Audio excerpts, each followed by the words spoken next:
When the cat is gone, the mice will play, and now it seems it's every day the dirty little mices hoard in joy behind the skirting board. For old Cornelius breathed his last the other night. In simple terms, he's dead, a gruesome sight. But how the mice delight to see the body of their enemy, a harmless husk of fur and bone, with eyes as sightless as a stone, and tell it for the 1000th time how he gave up life number 9. Now Cornelius was conscientious for a cat, and every night patrolled his beat, but that was not enough, he thought, for was he not a special breed, brought to the world by God to kill all stinking mice? His subtle skills were wasted on the hearth and home alone, he thought, and so he sought to stalk the whole house through and through, the greenhouse and the garden too, and piles of tiny bones and skin bore testament to where he'd been. Until one night he thought, in truth, I'd better also check the roof. Well, I know what you all may be thinking, but please don't assume that he fell off.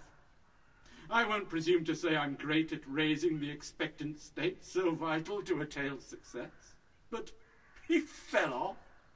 What's a death like that for great Cornelius the cat? Let's get it straight, the pussy's fate. He did not fall, nor was he pushed. He met a giant owl, escapee from a zoo. It hid behind a chimney pot, and true to owlish instincts, flew upon our cat, who sadly did not do the smart thing and run off and hide, but leapt to meet the bird, and died at once.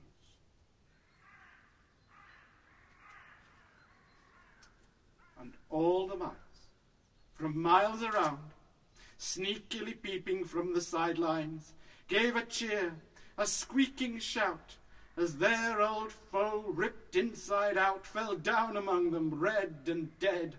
And some pursued his severed head as it went bouncing down the lane, trailing bits of blood and brain. And when it came at last to rest, they danced around it, most impressed with what the owl had done. He'd made their night. "Oh, friend," they cried in glee, "you've saved our people! Set them free!" But when they flocked to him, he'd flown away. "We've missed him," one mouse said. "Now let's get pissed! The cat is dead!" And so the mice in their million hordes, from Ibiza to the Norfolk Broads, danced madly round and round and round, then tiring of this, up and down, and left and right and in and out. Those mices shook it all about. They grooved on down, they body popped, they swigged mouse beer until they dropped. And then some dude appeared with speed and skunk and coke. Oh, ecstasy! "Hey, now we'll really have some fun," he said. "The party's just begun, so pump the volume up, you mice." They did, and for some extra spice, they turned to other kinds of vice. Those sweaty mices upped the heat and shagged al fresco in the street.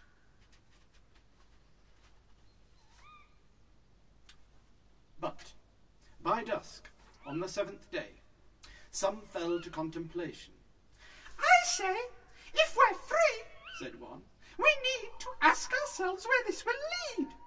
For freedom leads to misery without responsibility. We should start by asking how this happened. Friends, the cat is dead. But was it us who tore his head off? Was it we, the elder mice, who made him finally pay the price for ripping up our sons and daughters through those years of senseless slaughter? Was it the flowering of mouse youth that pitched him squealing from the roof and disemboweled him in midair? No!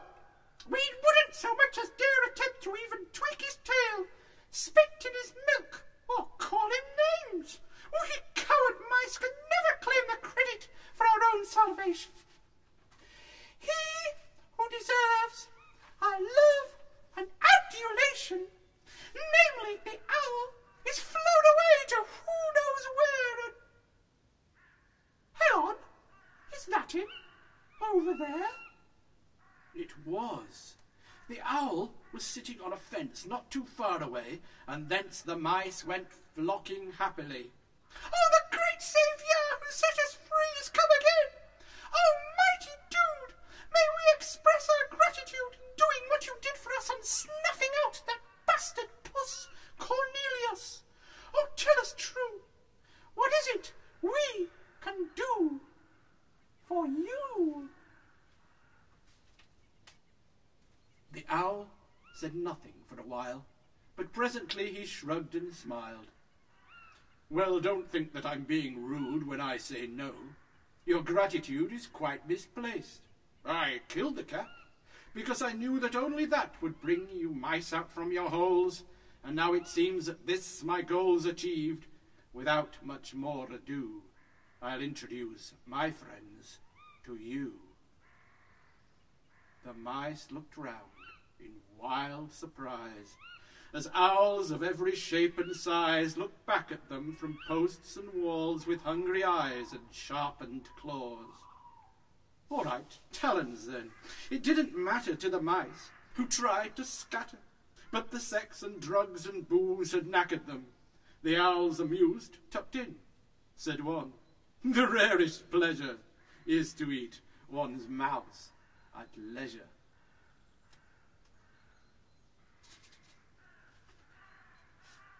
Soon not one was left to squeak. The talons and the tearing beaks had done their work, and silence fell, save for a distant funeral bell, borne on a wind that softly sighed. Cornelius is satisfied. So, to the moral, is there one? Well, yes, I think there is. It's this. When life seems nice, remember it's played with loaded dice. Just think about those wretched mices, victims of my artifices. In short, those things that seem so good can turn to bad so bloody quick. It makes you sick.